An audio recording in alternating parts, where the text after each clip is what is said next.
la question posée, est-ce que nous avons une bourgeoisie nationale? C'est la question qui est posée. Il faut bien comprendre la situation. C'est-à-dire, quand on dit bourgeoisie nationale, c'est-à-dire, quand on dit bourgeoisie, d'abord, on dit des gens qui disposent de capitaux et qui vont les investir et aussi pour gagner des profits et aussi qui peuvent déplacer ces capitaux-là d'un pays à un autre pays. Cela signifie que, quand on dit bourgeoisie nationale, ça veut dire parfois, les gens qui ont des capitaux ont des intérêts qui coïncident avec les intérêts de groupes qui vont au-delà de ceux qui disposent de capitaux. C'est-à-dire, s'il n'y a pas de groupe qui s'organise sur la scène historique de manière à imposer un compromis à la bourgeoisie, il n'y aura pas de bourgeoisie nationale. Donc, pour avoir une bourgeoisie nationale, il faut d'abord des classes sociales qui puissent participer à un compromis politique pour imposer une forme d'accumulation au niveau national. C'est dans ces conséquences-là qu'on peut avoir une bourgeoisie nationale qui coïncide avec l'intérêt national. Donc ici, quand on parle de bourgeoisie nationale, on parle de groupes, c'est-à-dire de capitaux nationaux qui sont en opposition avec des capitaux d'autres pays. Et des capitaux nationaux, il y a des branches de l'économie nationale qui sont en concurrence avec des branches d'autres économies. Donc, au niveau national, les classes ouvrières sont présentes, les classes moyennes sont présentes, l'université est présente pour défendre aussi leurs intérêts dans le cadre d'une accumulation du capital au niveau national. Sinon, il n'y a pas de bourgeoisie nationale. Et ensuite, quand on dit bourgeoisie nationale, on parle de plusieurs fractions. Par exemple, en Haïti, nous connaissons vraiment qu'il y a une fraction financière. Il y a une bourgeoisie financière. Il y avait une bourgeoisie, je dirais, agroalimentaire qui a presque disparu. Il y a aussi une bourgeoisie comprador, qui importe, et qui est majoritaire, qui domine actuellement en Haïti. Il y a aussi des bourgeoisies locales. Il y a une bourgeoisie métropolitaine, des bourgeoisies locales. Donc, ces différents groupes n'ont pas les mêmes intérêts. Donc, pour que l'un des groupes arrive à s'imposer au niveau national, il faut que ces groupes-là s'associent avec d'autres groupes de la société pour pouvoir s'imposer. Par exemple, actuellement, il y a des groupes dominants au niveau des importations. Nous savons très bien qu'il y a des clans, il y a des groupes organisés qui sont en support de ces groupes-là au niveau national. Il y a aussi une administration qui est en support de la faction dominante de la bourgeoisie. Donc c'est pour cela que, si nous ne regardons pas l'ensemble des intérêts qui sont en support de la formation de la bourgeoisie nationale, on ne pourra pas comprendre les contradictions et aussi les impasses qui se trouvent actuellement dans une société. Donc pour dire, la bourgeoisie nationale ne s'est pas développée par elle-même. Elle n'a pas cette capacité. Parce qu'il y a beaucoup de ressources à la fois politiques, intellectuelles et culturelles qu'il faut combiner pour avoir une bourgeoisie nationale. Par exemple, dans le cas des pays européens, donc nous savons que c'est l'État absolutiste qui avait ouvert les possibilités pour avoir une bourgeoisie nationale. Par exemple, en France, on voulait, par exemple, dans la compétition que se livraient les États absolutistes, les Français voulaient une bourgeoisie industrielle. Et les Anglais voulaient une bourgeoisie, je dirais, maritime, une bourgeoisie qui maîtrise les mers. Aussi, les Hollandais voulaient aussi leur propre bourgeoisie. Donc, dans le cas des pays latino-américains, donc la bourgeoisie qui dominait avant les années 1940 était une bourgeoisie exportatrice et aussi importatrice. Mais à la faveur des luttes politiques, d'autres groupes se sont formés dans les villes et aussi avec les masses urbaines. Ils ont imposé un compromis politique pour avoir une bourgeoisie qu'on appelle bourgeoisie nationale. C'est dans ces circonstances-là qu'apparaissent des groupes, des secteurs organisés qui organisent leur production qui orientent leur production vers le marché national et qui aussi s'organisent, aussi qui commandent aussi une certaine forme d'élaboration de connaissances pour avoir cette bourgeoisie. Donc, en Haïti, par exemple, en 1946, au moment où les latino-américains mettaient en place les embryons de bourgeoisie nationale en Haïti, nous savons que ce qu'on appelait bourgeoisie était en compétition avec les classes moyennes. Ce qu'on appelle bourgeoisie port-au-prinциenne était en compétition avec les classes et les différents éléments des classes urbaines qui remontaient à Port-au-Prince. Donc ensuite, cette compétition ne se faisait pas sur une base, je dirais, des intérêts, mais surtout sur la base de la couleur de la peau. Donc ici, il y a des éléments politiques, il y a une forme de formation de la bourgeoisie haïtienne qui explique actuellement l'impasse. C'est-à-dire on a une administration qui est formée à l'encontre de la bourgeoisie et une bourgeoisie qui est formée à l'encontre de l'administration. Ce sont deux groupes qui sont toujours en rivalité et les deux n'arrivent pas à avoir un compromis. Et aussi les classes urbaines et aussi les ouvriers ne sont jamais appelés pour participer à un compromis pour avoir une bourgeoisie nationale. On est dans ce contexte. Non, mais pour dire aussi, le problème de la bourgeoisie haïtienne n'a pas été posé en 1946.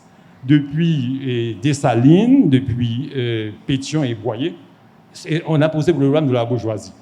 Et Dessalines voulait avoir une bourgeoisie.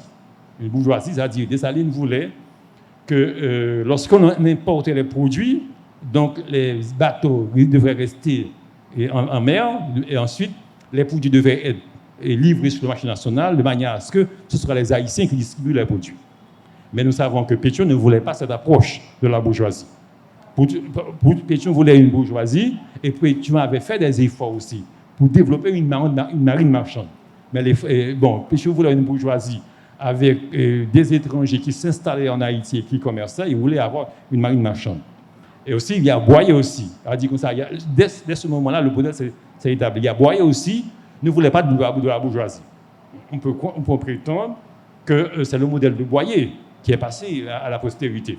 Boyer ne voulait pas de la bourgeoisie. Au contraire, par exemple, j'ai oublié le nom, il y avait un chroniqueur qui parlait de la nécessité de créer une bourgeoisie haïtienne. Ce chroniqueur avait été tué en prétextant que ce chroniqueur-là allait sauver la population contre Boyer. Ce chroniqueur avait été tué. Donc ici, ensuite, la dette de l'indépendance aussi a été aussi un moment de freinage de la constitution d'une bourgeoisie. Et en permettant que l'ensemble, par exemple, du surplus agricole soit utilisé pour payer la dette, donc il n'y avait pas en Haïti de capitaux pouvant aider à investir et aussi à constituer une bourgeoisie nationale. Et aussi, pendant longtemps, l'administration publique haïtienne, c'est jusqu'à ce jour, il faut le dire aussi, c'est constituée pour répondre à des intérêts étrangers. Donc ici, il a dit pour payer la dette. Cela signifie que l'ensemble, je dirais, des politiques qui devaient être mises en place de manière à accompagner une bourgeoisie nationale n'avaient jamais été faites. N'ont jamais été faites, ces politiques-là. C'est-à-dire que ça, pendant longtemps, c'est comme si il n'y avait que les Français qui avaient des droits sur l'économie, les autres Haïtiens n'avaient pas de droits sur l'économie. Et pendant longtemps, l'ensemble des ressources du pays ont servi à payer la dette de l'indépendance. Et ensuite, il faut comprendre aussi, ce qu'on appelle bourgeoisie aussi est en connexion avec ce que les citoyens haïtiens consomment. Or, dans le modèle de consommation que nous avons actuellement et que nous voulons poursuivre, remonte à la période coloniale. À la période coloniale, il y avait deux types de produits, les produits qui venaient de la France et les produits qui servaient à alimenter les esclaves. Les produits qui venaient de la France étaient très bien considérés, étaient très appréciés, et les produits qui servaient, par exemple, que nous mangeons actuellement, qui servaient à alimenter les esclaves, étaient dépréciés. Cela signifie que, ici, ça pose un frein au développement de la bourgeoisie. Cela signifie que quand les classes populaires ont besoin de produits locaux pour pouvoir s'alimenter ou bien de produits locaux pour s'habiller, bien de vêtements pour s'habiller, donc ici, les classes, la bourgeoisie n'étaient pas prêtes pour produire ces produits locaux. Il est vrai que la paysannerie haïtienne avait occupé l'ensemble de l'espace économique, mais la bourgeoisie haïtienne ne s'est pas constituée pour, je dirais, organiser un secteur de production et aussi développer des métiers, aussi développer des secteurs de production. Donc, il y a un auteur qui en a parlé, Edmond Paul en a parlé, Edmond Paul même en a fait un plaidoyer pour montrer, voici les différents secteurs que l'on peut développer en Haïti en dépit du fait que les classes urbaines voulaient consommer des produits de luxe pendant longtemps. Mais nous savons que le modèle, à dire, Edmond Paul, les idées d'Edmond Paul ont été balayées par les idées de Miss Vardelorme, et ensuite on est resté avec l'idée que le pays doit importer les produits de luxe et aussi commercialiser les produits et les denrées vivrières, les denrées exportables, les denrées qui sont produites pour l'étranger. Donc, c'est dans ce contexte-là qu'on a développé une bourgeoisie. Et ensuite, ce qu'on a connu après, il y a l'occupation américaine qui a installé en Haïti une forme de gestion du budget, c'est-à-dire où la monnaie nationale n'est pas orientée vers le financement de la production, ou aussi les finances publiques ne sont pas orientées pour potentialiser la société, c'est-à-dire pour financer la connaissance, pour financer le savoir-faire, et aussi pour financer les infrastructures. Donc, dans ce contexte-là, il n'y a pas de bourgeoisie. Et ensuite, nous savons que pour avoir une bourgeoisie, pour avoir une bourgeoisie nationale, il faut qu'il y ait d'abord, par exemple, les connaissances scientifiques, il faut qu'il y ait la réflexion sur la société, indiquant dans quelle direction la société peut aller. Il faut qu'il y ait cet aspect-là, c'est-à-dire que les sciences sociales doivent être valorisées, la philosophie doit être valorisée. S'il n'y a pas de réflexion philosophique sur les droits, sur la place des individus, sur la place de la connaissance dans la société, donc on ne peut pas développer de la connaissance, on ne peut pas développer les connaissances scientifiques sur les différents produits existants en Haïti. De ce côté-là, la philosophie est nécessaire. Il faut une certaine réflexion philosophique pour fixer les catégories, pour montrer comment c'est nécessaire d'avoir ces différentes catégories. La réflexion philosophique n'est pas organisée pour, je dirais, repenser les droits. C'est-à-dire pour sortir du droit colonial, par exemple, pensé par professeur Werner, pour constituer un autre droit, pour montrer la nécessité d'avoir des droits et aussi l'importance des droits pour construire à la fois le système politique et aussi pour construire le système, pour construire l'économie. Donc, il n'y a pas cette réflexion, je dirais, philosophique sur les droits. Ensuite, il y a la réflexion aussi sur la société n'a pas été prise en compte. C'est-à-dire la réflexion sur la société, c'est-à-dire les sciences sociales n'ont pas été valorisées. Donc, ce n'est que récemment, très récemment, on a créé une faculté de sociologie. Alors que dans le problème de la bourgeoisie, il faut une réflexion sur les relations sociales, il faut montrer où se trouvent les conflits, la manière de résoudre les conflits, il faut alimenter l'administration, je dirais, en connaissance, de manière à ce que l'administration puisse savoir dans quelle direction orienter le budget et aussi mettre en place les différents dispositifs qui permettent de construire une bourgeoisie. Donc cette réflexion-là manque, la réflexion philosophique manque, la réflexion sociale manque, et aussi la réflexion sur les produits haïtiens. C'est-à-dire ici maintenant, si vous allez, par exemple, si vous regardez dans les différentes directions, vous verrez que partout à travers le monde, on construit les connaissances sur les produits traditionnels qu'un pays possède. Mais en Haïti, dans nos facultés, nous construisons les connaissances sur les produits que nous avons. De ce fait, nous avons des produits qui restent à l'état brut, nous avons des fruits, mais nous n'avons pas encore de produits. C'est-à-dire des biens qui sont scientifiquement, je dirais, décomposés et ensuite que l'on peut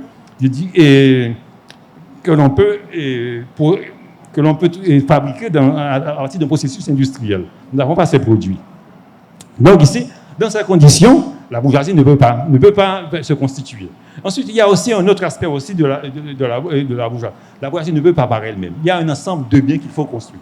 Par exemple, il faut les connaissances, il faut les avoir. Il faut aussi avoir aussi les infrastructures de production. Or, ici, les infrastructures, jusqu'à ce jour en Haïti, il n'y a pas une réflexion sur les infrastructures. Il n'y a pas une réflexion pour montrer comment il est possible de gérer les routes, de gérer les systèmes d'irrigation, de valoriser l'ensemble, je dirais, des infrastructures, l'ensemble des ressources naturelles que possède l'ensemble du pays.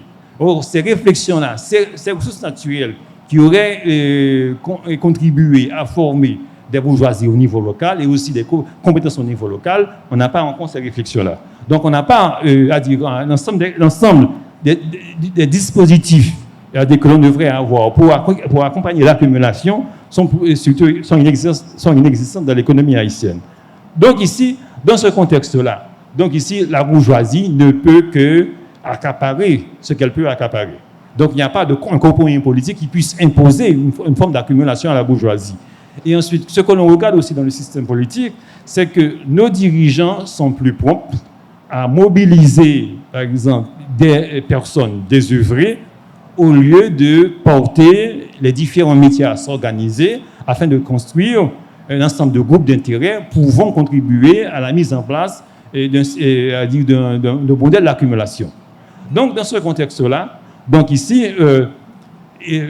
l'ensemble des groupes qui pourraient imposer un compromis, par exemple, un compromis pour avoir l'accumulation ici sont inexistants. C'est dans ce contexte-là qu'on ne peut pas avoir une bourgeoisie nationale.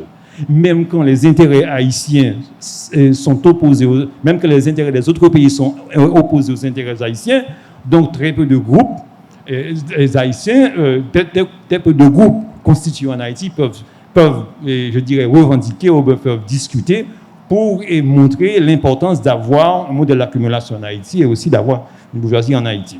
Ensuite, il y a aussi un dernier problème sur lequel je vais insister. C'est que si nous regardons la manière dont l'enseignement est construit en Haïti et ce que l'on apprend dans les universités, nous verrons qu'au niveau des écoles primaires, les enfants n'apprennent pas à connaître les produits dont le pays dispose. Les enfants haïtiens n'apprennent pas à s'informer sur le potentiel de l'économie haïtienne. Donc, ceci signifie que les enfants haïtiens sont plus disposés à, je dirais, consommer les produits importés que de vouloir consommer les produits locaux. Donc, de ce côté-là, il ne peut pas y avoir un développement, je dirais, d'industrie pouvant transformer et valoriser ces produits locaux. Ensuite, il y a aussi un autre fait. Souvent, les papas haïtiens disent à leurs enfants de ne pas travailler la terre. Or, le problème, ce n'est pas le travail de la terre qui est le problème. C'est le problème de la productivité et le partage des fruits du travail. Or, ici, si la productivité n'est pas prise en compte, si, je dirais, l'université n'investit pas dans la connaissance de manière à vouloir, je dirais, relever la productivité, donc on n'aura pas un ensemble d'entreprises établies dans l'ensemble du pays. Donc, c'est le problème de la productivité qui compte. Or, c'est dans ce contexte-là qu'on va comprendre que les Haïtiens sont obligés de partir, non pas parce que le pays ne dispose pas de produits, non pas parce que le pays ne peut pas les produire, mais c'est parce qu'au niveau même de la formation, je dirais, mentale des enfants, donc les produits haïtiens sont des produits dépréciés. Donc ici, pour avoir une bourgeoisie nationale, il faut commencer par réapprécier les produits haïtiens. C'est dans ce contexte-là qu'on peut avoir des enfants qui connaissent les produits, qui étudient les produits, et qu'on peut avoir aussi des universités aussi qui s'investissent dans la production de connaissances de manière à ce que, progressivement, on puisse avoir des personnes qui connaissent les produits et aussi qui puissent les transformer. Et ensuite, en dernier lieu, c'est que le budget national n'est pas orienté pour avoir une bourgeoisie. Donc, c'est-à-dire comme ça, pour avoir une bourgeoisie nationale, il faudra d'abord que l'on ait des programmes d'investissement au niveau, je dirais, des infrastructures dans tout le pays, dans toutes les communes, et ensuite que l'on ait aussi des programmes. Il y a de la recherche aussi en sciences sociales et aussi la recherche aussi sur les produits haïtiens. Or, au niveau du budget, ces dépenses ne sont pas établies. C'est-à-dire qu'il n'y a pas de ressources pour que les Haïtiens puissent développer de nouvelles connaissances afin d'être en compétition avec le reste du monde, afin de, je dirais, produire et aussi donner une base à la bourgeoisie nationale. C'est dans ce contexte-là, nous disons, il n'y a pas de bourgeoisie nationale en Haïti et nous n'avons pas encore en Haïti une coalition d'intérêts et aussi une coalition politique pour avoir une bourgeoisie qui puisse se développer. Donc, on n'a que des personnes qui s'introduisent de manière en clan ou individuellement pour tirer des avantages de l'État. On n'a pas vraiment une bourgeoisie constituée avec des groupes d'intérêts, avec des intérêts bien définis, avec aussi avec une revendication de position sur le marché international. Donc, cette bourgeoisie-là est inexistante. Je vous remercie.